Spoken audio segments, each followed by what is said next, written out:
চৌকড়ি থেকে রামগঙ্গা, বীরথি ফলস এবং কালামুনি টপ দেখে মুন্সিয়ারি পৌঁছতে পৌঁছতে আমাদের বিকেল হয়ে গেল। প্রথমেই যে সমস্যাটা দেখা দিল সেটা হচ্ছে থাকার জায়গার অভাব। আমি কোনো হোটেল বুক করে আসিনি, একথা আমি আগেই বলেছি আপনাদের। একটার পর একটা হোটেলে যাচ্ছি কিন্তু রুম পাচ্ছি না, সব বুকড। কি গেড়োয় পড়লাম রে বাবা। অক্টোবরের চতুর্থ সপ্তাহেও ট্যুরিস্ট ভর্তি মুন্সিয়ারিতে। পান্ডিজের সাথে আগেই আমার আলাপ ছিল, ওনাকে প্রথমেই ফোন করেছিলাম, কিন্তু পান্ডে লজে একটাও রুম খালি নেই। শেষে অবশ্য সেই পান্ডিজেই ত্রাতা হয়ে দেখা দিলেন। ওনারই এক বন্ধুর হোটেল ব্রহ্মকমলে চমৎকার একটা রুমের ব্যবস্থা করে দিলেন। ব্যাস, দুদিনের জন্য নিশ্চিন্ত হলাম, প্রবলেম সলভড। ফলে এবার ঝাড়া হাত পায়ে আপনাদের দেখাতে পারবো মুন্সিয়ারিকে। তাহলে চলুন শুরু করা যাক ক্যান্ডিড কুমায়ুন সিরিজের নতুন পর্ব। আর এই পর্বে থাকছে পঞ্চচুল্লির স্বর্গরাজ্য মুন্সিয়ারি।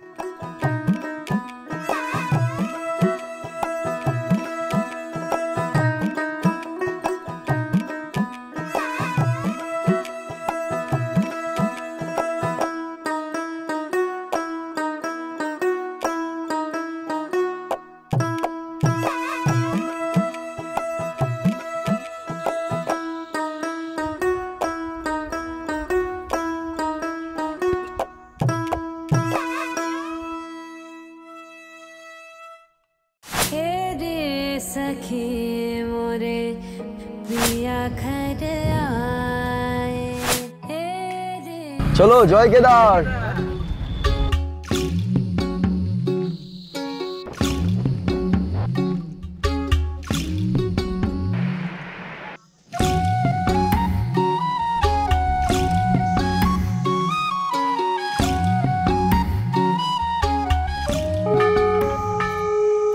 জয় ভোলেনাথ।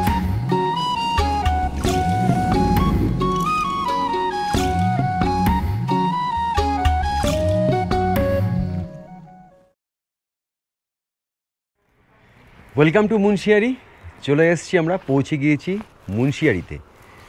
মুন্সিয়ারি কুমায়ুনি একটি শব্দ, এবং মুন্সিয়ারি যে কুমায়ুনি শব্দ, সেই শব্দটার যদি ইংরেজি তর্জমা করা যায় তাহলে দাঁড়ায় হচ্ছে প্লেস উইথ স্নো। অর্থাৎ বাংলায় যদি তর্জমা করি তাহলে তো বলাই যায় যে বরফের রাজ্য, তাই না?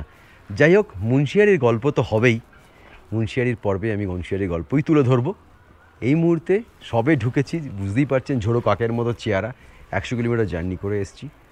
রুম ট্যুরটা করিয়ে দিই চলুন। দারুণ একটা হোটেলে থেকেছি, সেটাও ব্যবস্থা করে দিচ্ছে পান্ডিজি। পান্ডিজি হচ্ছে কুমায়ুনের বাদশা বলা যায়, জানেন তো, মানে পান্ডের লজ যারা আর কি, সবাই জানেন, যারা যে বাঙালিরা এখানে এসছেন মুন্সিয়ারিতে তারা সবাই পান্ডিজিকে চেনেন। আমি প্রথমে পান্ডিজির কাছেই গেছিলাম, যেহেতু অল অফ এ সাডেন আমি এসেছি, কোনো বুকিং করে আসিনি।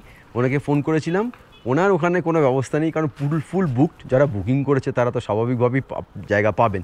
তো উনি আমার জন্য ওনার এক বন্ধুর হোটেলে ব্যবস্থা করে দিয়েছেন, খুব সুন্দর দারুণ ব্রহ্মকমল হোটেলের নাম। চলুন একবার ঘরটা দেখিনি।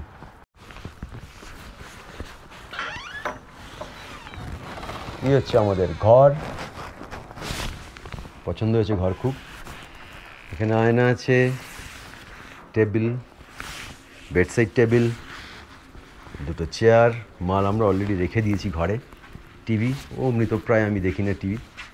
কাভার্ড আছে মালপত্র রাখার জন্যে।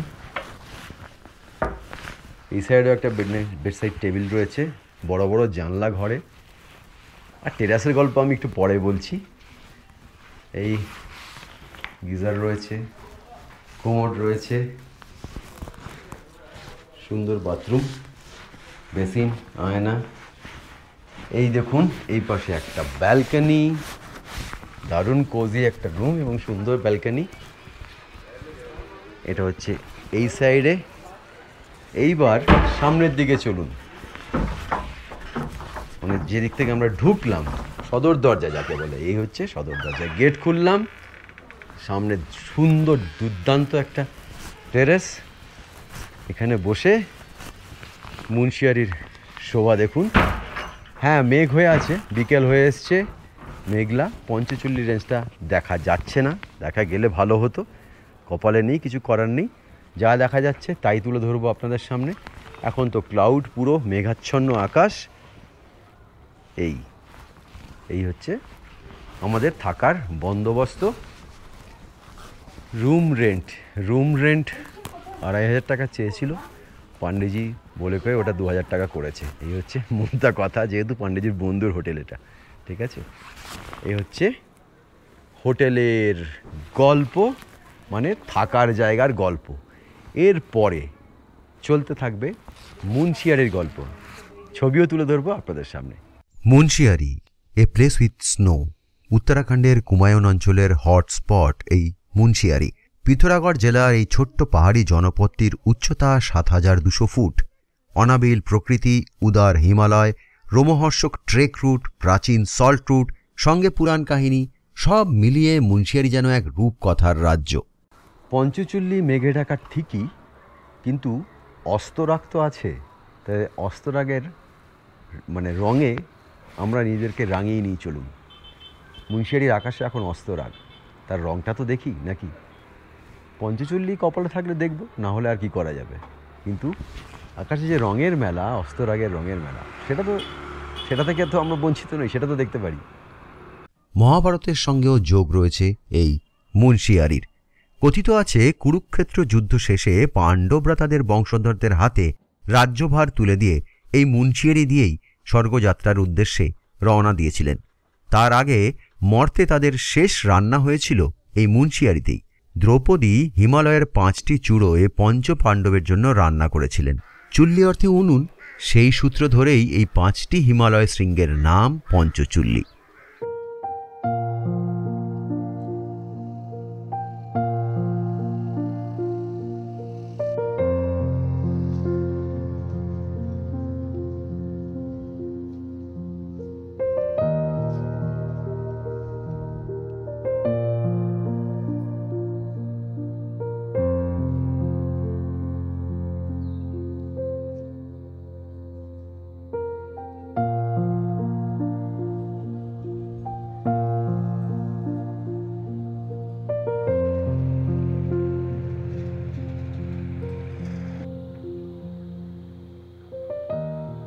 এই কদিন ধরে যে কুমায়ুনে ঘুরছি না, কুমায়ুনের পথে পথে, সত্যি কথা বলতে কি ঠান্ডা সেভাবে মালুম হয়নি।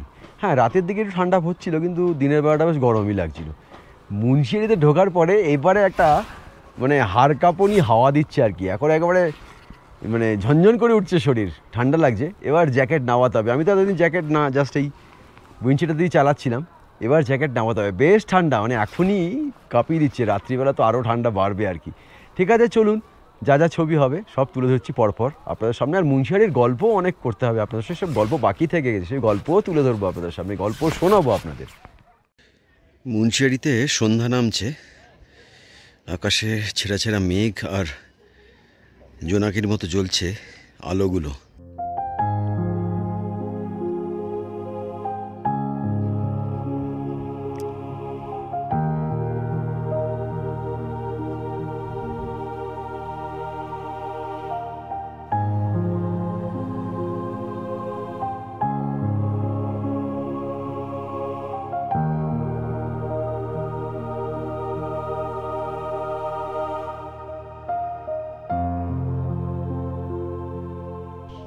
কথায় বলে মাঘের শীতে বাঘ পালায়।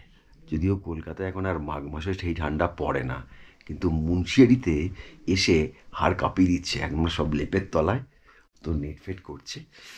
আমি আর নেই, সারাদিন ছবি টবি তুলেছি, সেই ভোর 5:30 থেকে চলছে। যাই হোক, মুন্সিয়ারির গল্প আবার হবে। রাতের খাওয়ারও হয়ে গিয়েছে আমার, এবার আমাদের সবারই। তো এবার শুতে চললাম, আবার কাল ভোরবেলা উঠতে হবে, আবার কাল ভোরবেলা যা পাবো সেটা দেখাবো। মুন্সিয়ারি পর্ব তো সবে শুরু হলো, কারণ রাত হয়ে গেছে, এখানে পৌঁছতে পৌঁছতে বিকেল হয়ে গেছে, সন্ধ্যের দিকে প্রায়। তো ওই অস্তরাগের ছবি টবি দেখিয়েছি, আর কি দেখাবো, অন্ধকার।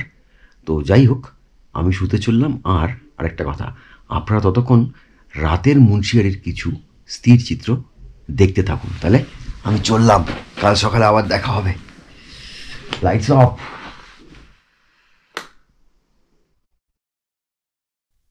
রাতের অন্ধকার গাঢ় হতেই প্রবল ঠান্ডার দাপট টের পেলাম।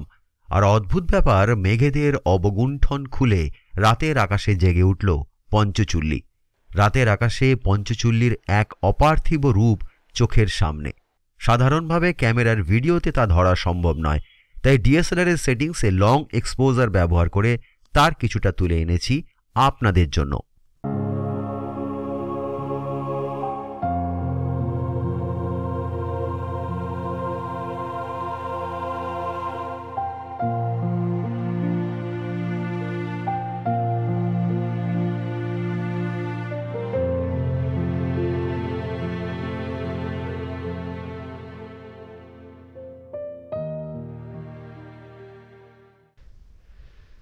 গুড মর্নিং বন্ধুরা। সকাল 5:30 বাজে, বাইরে অন্ধকার। আমি উঠলাম আর তাপমাত্রা 2 ডিগ্রি 3 ডিগ্রি মতো টেম্পারেচার দেখাচ্ছে। বেশ ঠান্ডা বাইরে, মানে বাইরে তো আমি এখনো বেরোইনি, আমি ঘরের মধ্যে থেকেই কথা বলছি। তার কারণ আমি যে রুমটায় রয়েছি সেই রুম থেকে সে অর্থে বাইরে না বেরোলেও চলে, কিন্তু যাই হোক আমি বেরোবো। কিন্তু কেন চলে বলছি আপনাদের, সেটা হচ্ছে যে এই ঘরের পর্দা সরালেই বাইরে পঞ্চচল্লি। আমি বলেছিলাম না, যদি কিসমত বা কপাল সাথ দেয় আর প্রকৃতি যদি সদয় হয়, তাহলে আমি পঞ্চচল্লি আজ সকালে আপনাদের দেখাবো। আমি বাইরে যাব, কিন্তু আপনাদের এটার জন্য দেখাচ্ছি যে ঘরে বসেও আমি পঞ্চচল্লি দেখতে পারি। একদম এই জানলার পর্দা আমি সরালেই বাইরে দেখা যাচ্ছে পঞ্চচল্লি। দাঁড়ান দেখুন, এই গোপ্রয় হয়তো আপনারা দেখতে পাবেন না, আমি দেখাচ্ছি আপনাদের অন্য ক্যামেরায়। চলুন তাহলে, ঘরে বসে আর কি হবে, প্রকৃতি যখন আমন্ত্রণ জানাচ্ছে বাইরে, তাহলে আমি তো সামান্য কীট পতঙ্গের মতো মানুষ আর কি, তো আমার তো বাইরে যাওয়াটা উচিত। বাইরে চলুন। এত অন্ধকার ছিল যে বেরোচ্ছিলাম না, এখন তবু একটু আলো ফুটেছে, বেরোলাম। বাবা, ক্যামেরা হাতে ধরে থাকা যাচ্ছে না, এত ঠান্ডা লাগছে। হাওয়াও বইছে, ওই যে দেখুন পঞ্চচল্লি পরিষ্কার দেখা যাচ্ছে। যাক, পরিশ্রম তাহলে সার্থক হলো। আমারও ভাল লাগলো, আর আমার আরও বেশি ভাল লাগছে এই কারণে যে আমি এটা আপনাদের সামনে দেখাতে পারছি। যাক, পরিশ্রম সার্থক হয়েছে, আমার ভালো লাগছে সত্যি। এটা তো একটা ফিলিংস, এটা ঠিক কীভাবে বোঝাবো যে এত কষ্ট করে এত দূর এসে যে জিনিসটা দেখার জন্য এসেছিলাম সেটা দেখতে না পেলে কষ্ট হয়। আর আমার ভালো লাগাটা আরও বেশি কেন জানেন, আমি নিজে দেখি এবং আরও ভাল লাগে যদি আমি সেটা আপনাদের সামনে তুলে ধরতে পারি। কারণ আমি নিজে দেখি মানে আমি তো ঘরে বসে দেখতাম, আমার শ্যুট করার দরকার ছিল না, আমি দেখতাম, ছবি তুলতাম, বাড়ি চলে যেতাম। কিন্তু এই পুরোটা জিনিসটাকে যদি সুন্দরভাবে আপনাদের সামনে তুলে ধরতে পারি আর আপনাদেরকে যদি খুব ভালোভাবে দেখাতে পারি, এটার একটা আনন্দ আছে জানেন তো। এটা যখন আপনারা ফিডব্যাক দেন, সেই আনন্দটা তখন আরও বেশি করে আমি অনুভব করি। তাই আপনাদের সামনেই, আপনাদের জন্যেই এত কষ্ট করে এই ঠান্ডার মধ্যে দাঁড়িয়ে এটা তুলে ধরছি আপনাদের জন্য।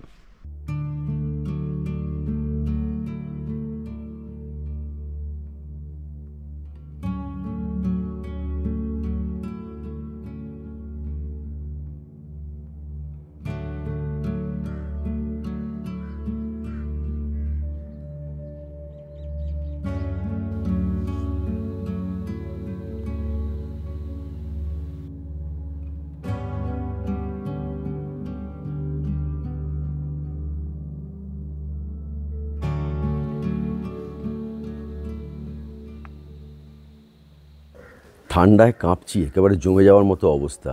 কিন্তু সত্যি কথা বলতে কি, স্বপ্ন যখন সফল হয় না, তখন তার থেকে আনন্দ আর কিছু হতে পারে না। আর এই মুহূর্তে সত্যি স্বপ্ন আমার সফল হয়েছে। এত কষ্ট করে যে এত দূর এসছি, যে আশা নিয়ে এসছিলাম, সেই আশা যখন পূর্ণ হয় তার থেকে আনন্দ আর কিছু হয় না।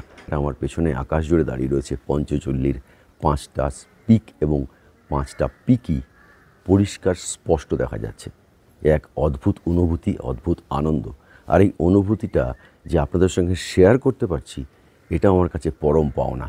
কি জানেন তো, আনন্দ একা উপভোগ করার থেকে যদি সেই আনন্দ আরও সবার মধ্যে ছড়িয়ে দেওয়া যায়, তাহলে সেই আনন্দ দ্বিগুণ তিনগুণ হয়ে যায়।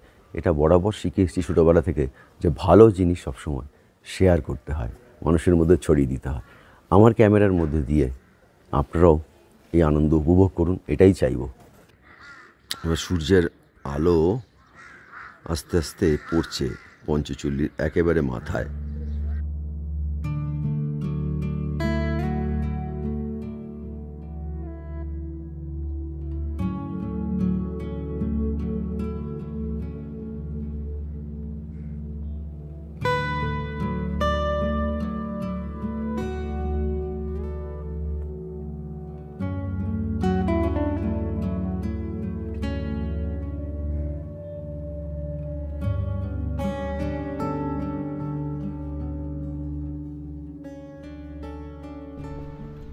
এই যে পঞ্চচল্লির 5টা পিক, তো 5টা পিকই কিন্তু 20,000 শৃঙ্গ।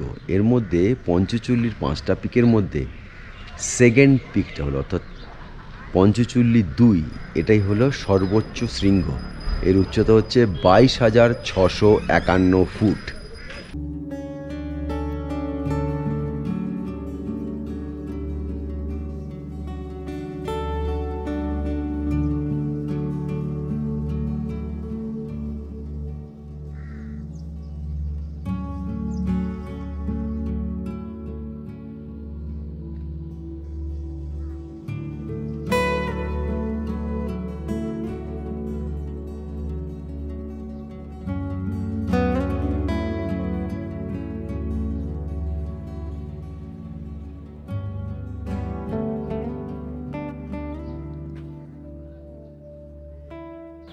উত্তরাখণ্ডের পিথোরাগড় জেলার 7,200 ফুট উচ্চতায় এই মুন্সিয়ারি হলো এক স্বপ্নের রাজ্য।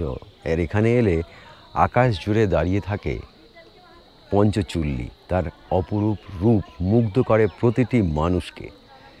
মুন্সিয়ারিতে এলে করবেনটা কি? মুন্সিয়ারিতে সাইট সিন তেমন কিছু নেই, নন্দাদেবী মন্দিরটা আছে, ওটা দেখতে পারেন। আর আমার মনে হয় যদি ঝকঝকে আকাশ পান, যদি আবহাওয়া পরিষ্কার থাকে, তাহলে সারাদিন বসে বসে শুধু এই পঞ্চচুল্লীর রূপ দেখলেই যথেষ্ট, মানে মন ভরে যাবে। মনে হবে যেন হ্যাঁ, মুন্সিয়ারি আসাটা সফল হয়েছে। একটা সময় এই মুন্সিয়ারি দিয়েই মানে ছিল তিব্বতের সঙ্গে বাণিজ্য চলতো, সল্ট রুট যেটাকে বলে। যেমন আমাদের সিকিমের হচ্ছে সিল্ক রুট, ঠিক সেমনি এখানে রয়েছে হচ্ছে সল্ট রুট। তিব্বতের সঙ্গে এই সড়ক পথে একসময় বাণিজ্য চলতো, কিন্তু সেটা 1961 সালের আগে। তারপরে চীন ভারত যুদ্ধ লাগলো এবং দুদেশের টেনশন যত বাড়তে থাকলো, সম্পর্কে তিক্ততা এলে এবং তারপরে এই সল্ট রুট বন্ধ করে দেওয়া হয়।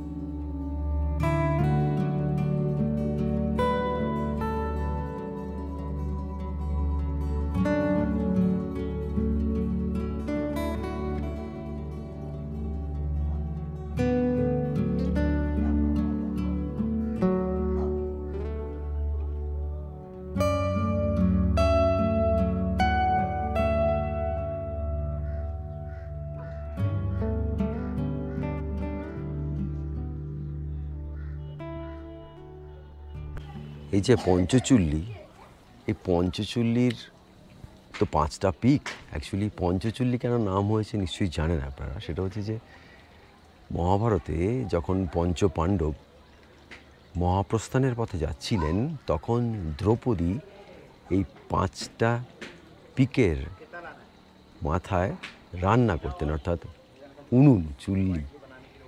তো সেখানে পঞ্চপাণ্ডবের জন্য 5টা চুল্লিতে রান্না করতেন। সেই জন্যেই এই 5টা পিকের নাম হয়েছে পঞ্চচুল্লী।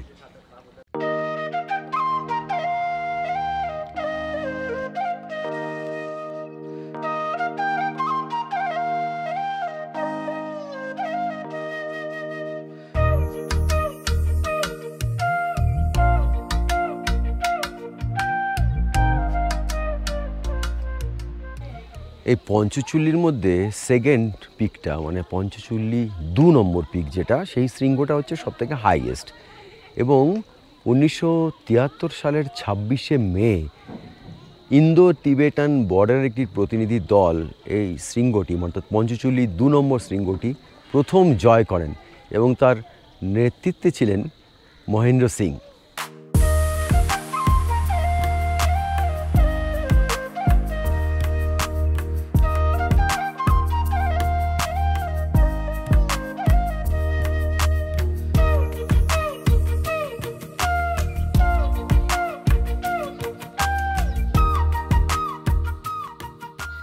ব্রেকফাস্ট সব হয়ে গিয়েছে, এবার যাব সাইট সিইং, সে অর্থে যেটাকে বলে।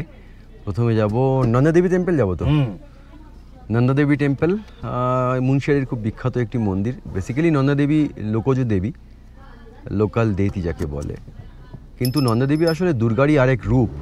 কুমায়ুনের যে কোনো প্রান্তেই চলে যান, একটি করে নন্দাদেবীর মন্দির আপনারা পাবেন। তো চলুন দেখে আসি নন্দাদেবীর মন্দির। মুন্সিয়ারি শহর থেকে মুন্সিয়ারি মদকোট রোড ধরে মাত্র 3 কিলোমিটার গেলেই পৌঁছে যাওয়া যায় নন্দাদেবী মন্দিরের কাছে। তারপর 200 মিটার মতো পায়ে হাঁটা পথ, ছোট্ট একটা জঙ্গল ট্রেন, দারুণ লাগবে। চলে এসেছি নন্দাদেবী মন্দিরে। এই হচ্ছে মন্দিরের গেট, সিঁড়ি ভেঙে উপরে উঠতে হয়। চলুন যাওয়া যাক, দর্শনটা সেরেই আসি আর আপনাদেরও দর্শন করিয়ে দিই।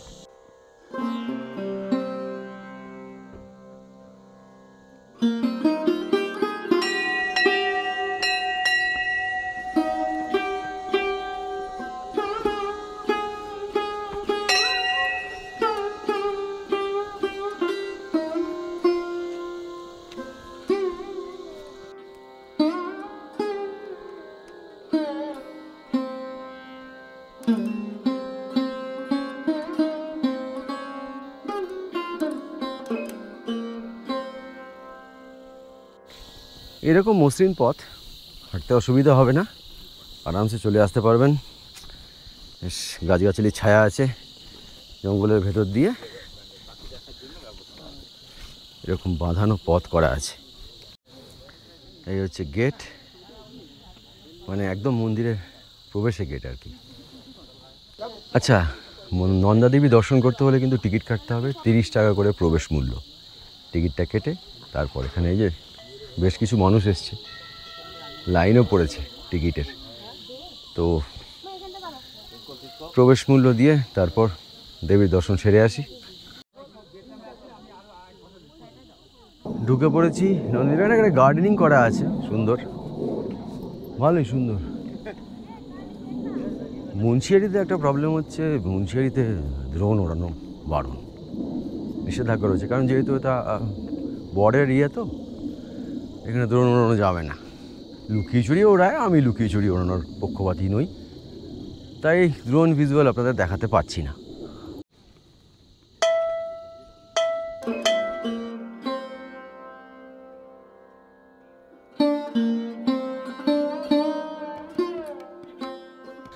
নন্দাদেবী মন্দিরের চত্বরটাও বেশ সুন্দর, স্কেয়ারি করে বাগান টাগান রয়েছে, সুন্দর করে সাজানো গোছানো।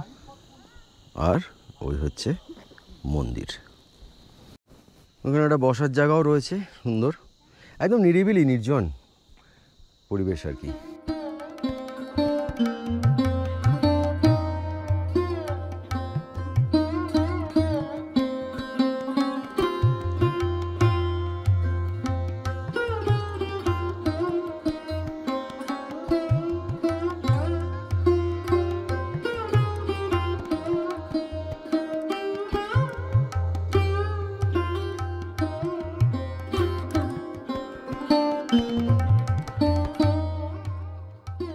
নন্দাদেবী মন্দির চত্বরটাই এত সুন্দর যে এখানে কখন সময় বয়ে যাবে তা আপনি টেরই পাবেন না।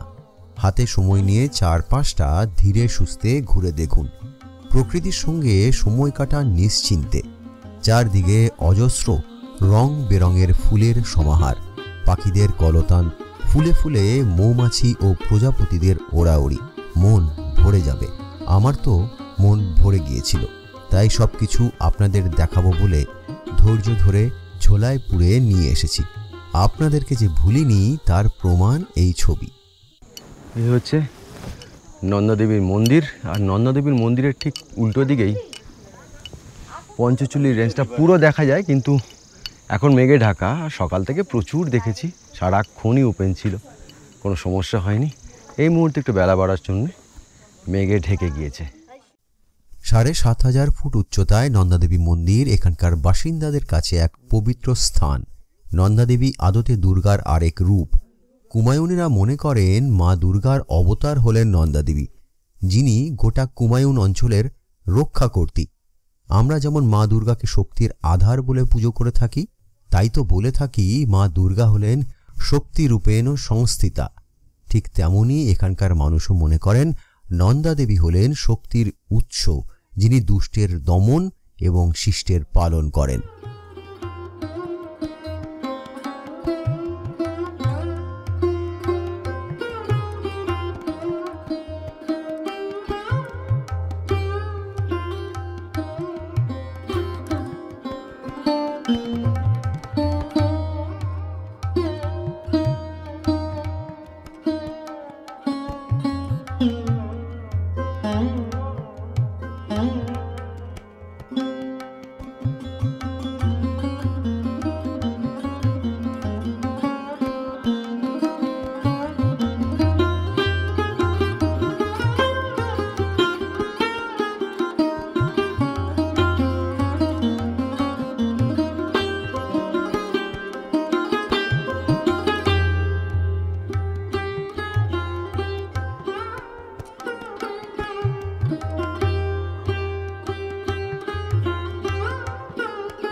মুন্সিয়ারি থেকে আর মাত্র 8 কিলোমিটার দূরে খালিয়াদুয়ার, মানে বীরথীর দিকে যেতে পড়ে এই খালিয়াদুয়ার।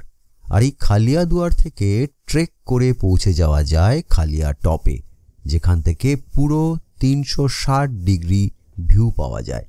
যেন হাত বাড়ালেই ছোঁয়া যাবে পঞ্চচুল্লিকে। সেক্ষেত্রে কিন্তু একটা দিন অতিরিক্ত বরাদ্দ রাখতে হবে মুন্সিয়ারিতে। আমি দাঁড়িয়ে রয়েছি খালিয়া দুয়ারে। এই খালিয়া দুয়ার দিয়েই খালিয়া টপে যেতে হয়। খালিয়া দুয়ার থেকে এন্ট্রি করাতে হয়। এন্ট্রি ফিস হচ্ছে পার পারসন 50 রুপিস, 50 টাকা মাথা পিছু। আর এখান থেকে 2.8 কিলোমিটার মানে ট্রেক করে গেলে KMVN-এর একটা রেস্ট হাউস আছে, টেন্ট করে ওখানে থাকা যায়, রুমও আছে। আর গাইড যদি কেউ নিতে চান তাহলে 1000 টাকা গাইড চার্জ। আর KMVN-এর যে রেস্ট হাউস সেখান থেকে আর 3 কিলোমিটার উপরে যদি ট্রেক করে যান তাহলে হচ্ছে খালিয়া টপ। খালিয়া টপ একটা পাহাড়ের মাথা, বুগিয়াল রয়েছে এবং ওখান থেকে পুরো 360 ভিউটা পাওয়া যায়। এটা যারা ট্রেক করতে উৎসাহী, যারা মুন্সিয়ারিতে আরও কিছুদিন থাকবেন, একটা দিন লেগে যায়, একদিন ওখানে স্টে করলে আরও ভালোভাবে আপনারা এনজয় করতে পারবেন পুরো এই মুন্সিয়ারি রেঞ্জটাকে। আর অনেকে আবার সকালে যায়, গিয়ে ট্রেক করে বিকেলে নেমে আসে, এটাও করা যায়। দুটোই জানিয়ে রাখলাম। এই খালিয়া দুয়ার, এখান থেকেই খালিয়া টপের ট্রেক শুরু হয়। এই হচ্ছে অফিস, এখানে এন্ট্রি করাতে হয় আর এন্ট্রি ফি 50 টাকা। এটা জানিয়ে রাখলাম। যারা মুন্সিয়ারি আসবেন একটা দিন এক্সট্রা হাতে রাখবেন, খালিয়া টপটা দেখে আসতে পারেন। ওখান থেকে খুব সুন্দর ভিউ পাওয়া যায়, যদি আকাশ পরিষ্কার থাকে তবেই।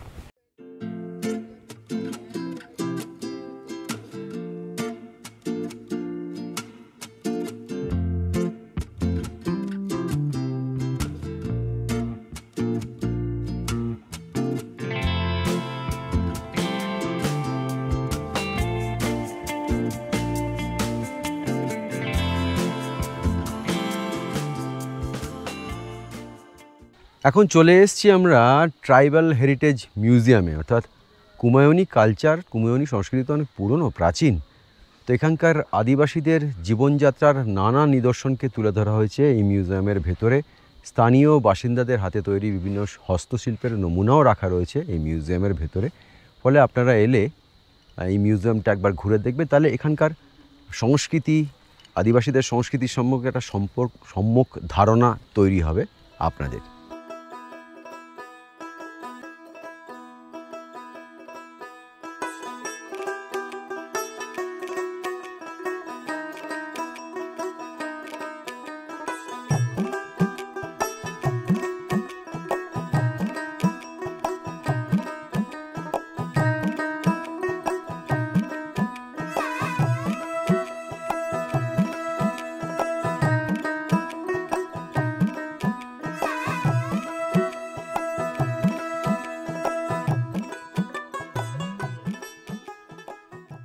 এই মিউজিয়াম সকাল 10টা থেকে বিকেল 5টা অবধি খোলা থাকে আর এর প্রবেশ মূল্য হচ্ছে 30 টাকা।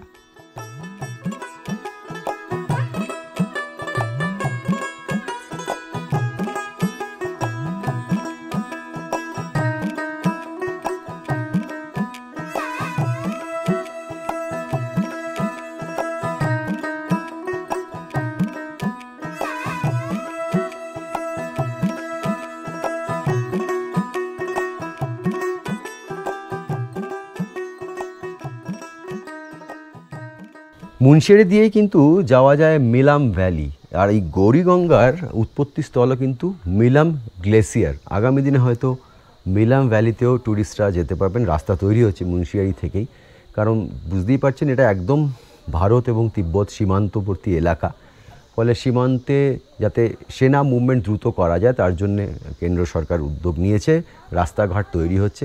হয়তো ভবিষ্যতে মিলাম ভ্যালিও পর্যটকদের জন্য একেবারে উদারভাবে খুলে দেওয়া হবে। তো ইন ফিউচার মিলাম ভ্যালিতেও আমরা হয়তো ঘুরতে যেতে পারবো, কারণ এই মিলাম ভ্যালি যেতে গেলে কিন্তু এই মুন্সিয়ারি দিয়েই যেতে হয়।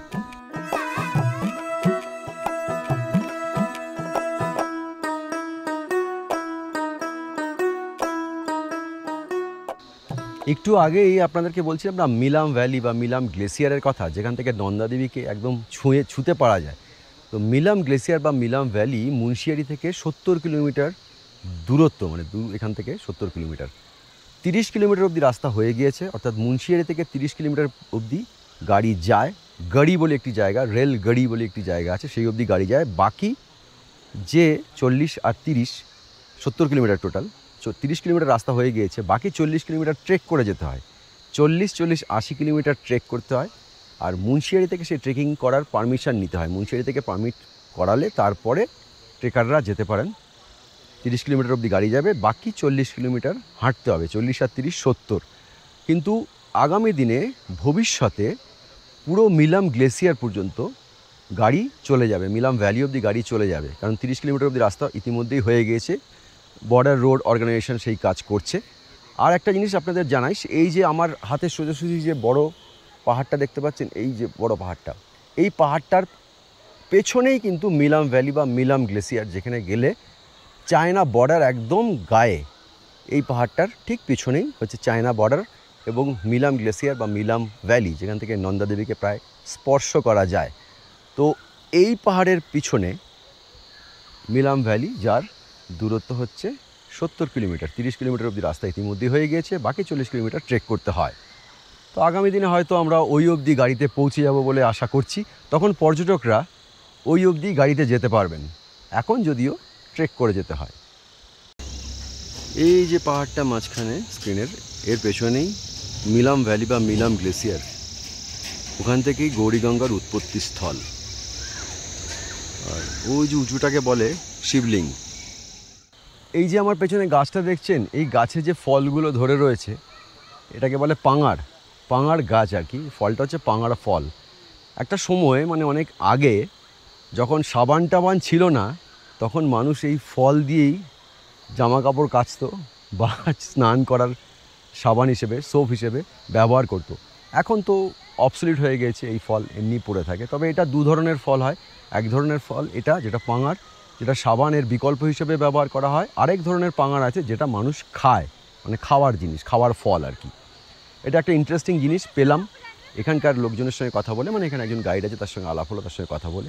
এটাই পাঙাড় গাছের ছবিটাও মানে দিয়ে রাখলাম আপনাদের কাছে।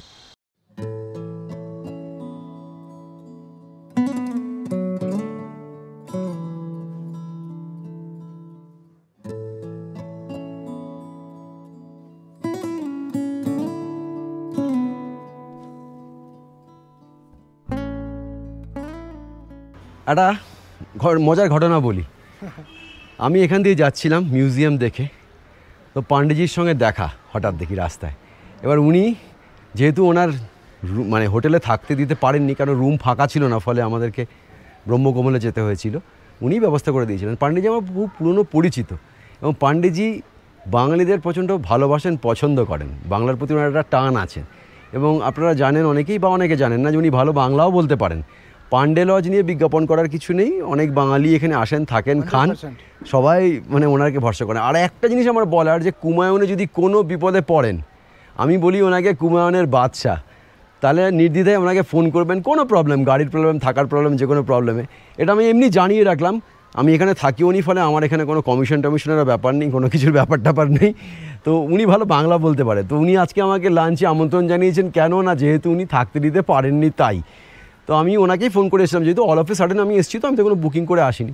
যাই হোক, আমাকে যে জায়গাটায় আমি আছি সেটাও খুব সুন্দর, কিন্তু পাণ্ডে লজটা উনি নিজেই আমন্ত্রণ জানিয়ে আমাকে ঘোরাচ্ছেন আর কি। সেই জন্যই আমি ঘুরিয়ে ঘুরিয়ে আপনাদের দেখাচ্ছি।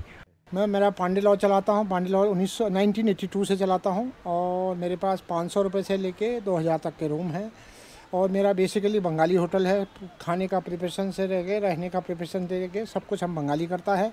जैसे बंगाली की जो पसंद है वो हम सब जानता है, तो वही करता है। जब बाथरूम नीट एंड क्लीन होना चाहिए, बेडशीट एकदम क्रिस्टल क्लियर होना चाहिए, यही सब कुछ साफ़ सुथरा होना चाहिए, तब बंगाली आएगा, नहीं तो बंगाली नहीं आएगा।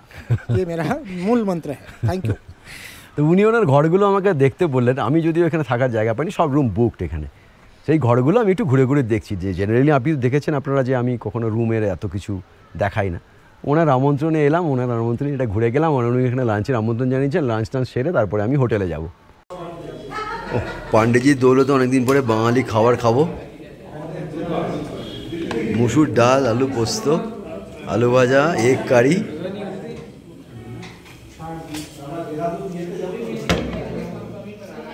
পান্ডিজির দৌলতে পেট ভরে খেলাম, একদম বাঙালি খানা, অনেক দিন পর খেলাম। পান্ডিজির এত প্রশংসা করছি শুনে অনেকে অন্য কিছু ভাবতেবেন, ইউটিউব বলে এগুলো বলছি, ইউটিউবে তো নানা রকম ব্যাপার চলে।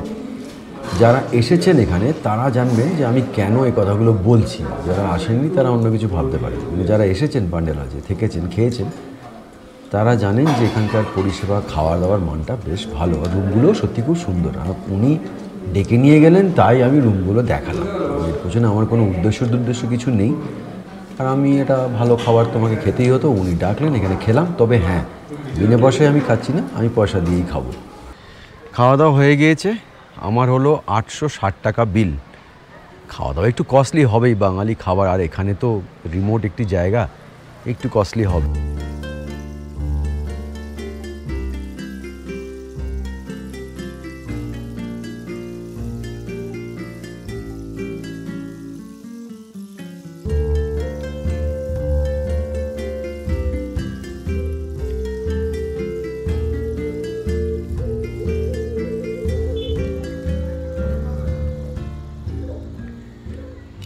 খেয়ে দিয়ে পান্ডে লজ থেকে পেট পুড়ে খেয়েছি, চলে এসেছি আমাদের হোটেলে, মানে ব্রহ্মকমল। এই আমার পেছনের রুম।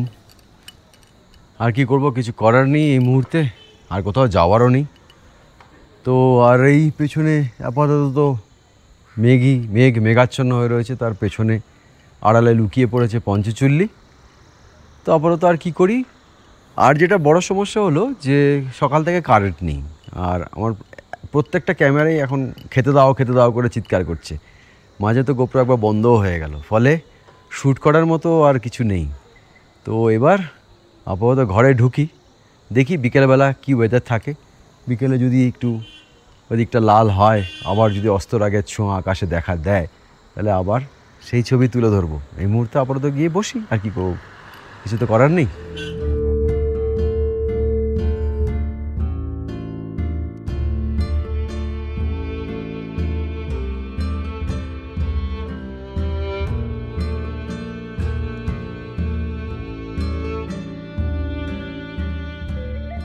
বিকেলের দিকে মেঘেদের দল যেন অফিস ফেরত বাড়ির পথে। পঞ্চচুল্লির সামনে থেকে উধাও হয়ে গেল মেঘেদের শাসন, আর আমাদের চোখের সামনে জ্বলে উঠল পঞ্চচুল্লি। চুল্লি মানে যে উনুন, তা যেন আরও একবার মনে করিয়ে দিল পঞ্চচুল্লি। তারপর অন্ধকার নেমে এলো মুন্সিয়ারিতে। এখানে আমাদের দ্বিতীয় দিন ফুরল। তৃতীয় দিন সকালে আমাদের মুন্সিয়ারিকে বিদায় জানিয়ে চলে যেতে হবে অন্য গন্তব্যে।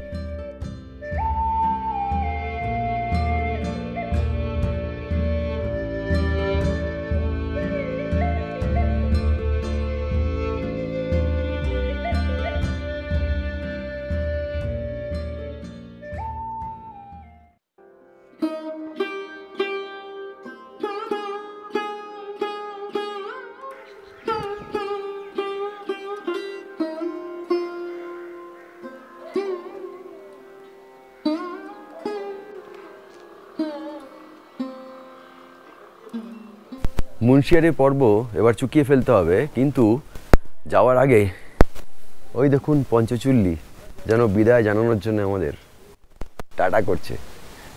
এই পর্বটি কেমন লাগলো তা জানাতে ভুলবেন না। যদি আপনাদের মন ও হৃদয়কে ছুঁয়ে থাকতে পারি, তাহলে চ্যানেলটির পাশে দাঁড়াতে পারেন, বাড়িয়ে দিতে পারেন সহযোগিতার হাত। বৃহত্তর পরিবারের সদস্য হতে সাবস্ক্রাইব করতে পারেন চ্যানেলটিকে, নিতে পারেন মেম্বারশিপ। তবে পুরোটাই আপনাদের ইচ্ছে, আমার কোনো দাবি নেই। এতগুলো বছর ধরে আপনাদের ভালোবাসা ও আশীর্বাদই আমাদের এই পথ চলার শক্তি জুগিয়ে এসেছে। এই বন্ধন যেন আগামী দিনেও অটুট থাকে। তাহলে দেখা হচ্ছে পরের পর্বে। ততদিনের জন্য বিদায়। সবাই ভালো থাকুন। মুন্সিয়ারি মানে হচ্ছে পঞ্চচুল্লি, আর এই সেই পঞ্চচুল্লি প্রাণ ভরে দেখেছি, আশ মিটে গেছে। আশা করি আপনাদেরও মানে আশ মিটেছে আর কি, আপনাদের সামনেও তুলে ধরেছি। মুন্সিয়ারি মানে তাই, মানে এই পঞ্চচুল্লির রূপ দেখার জন্যেই মানুষ এখানে ছুটে আসেন। তো মুন্সিয়ারির পুরো পর্বটা আশা করি আপনারা উপভোগ করেছেন। যতটুকু পেরেছি আমি মুন্সিয়ারির সৌন্দর্যকে আমার ক্যামেরা থ্রু দিয়ে আমার উপস্থাপনার মাধ্যমে আপনাদের সামনে তুলে ধরেছি। এবার মুন্সিয়ারির পাট চুকিয়ে আমরা চলে যাব অন্য একটি গন্তব্যে। আমরা আজকে যাব ধলচিনা। ধলচিনা এখান থেকে অন্তত 167 কিলোমিটার তো হবেই, ফলে অনেকটা জার্নি। সকাল সকাল রেডি হয়ে গেছি, 8টার মধ্যে বেরিয়ে পড়বো, স্নান টান সেরে ফেলেছি। তো তাহলে এই পর্বটা এখানেই থামছি নাকি? আবার পরের পর্বে দেখা হচ্ছে নতুন জায়গার গল্প নিয়ে। তাহলে see you in the next one. Till then goodbye, take care, tata.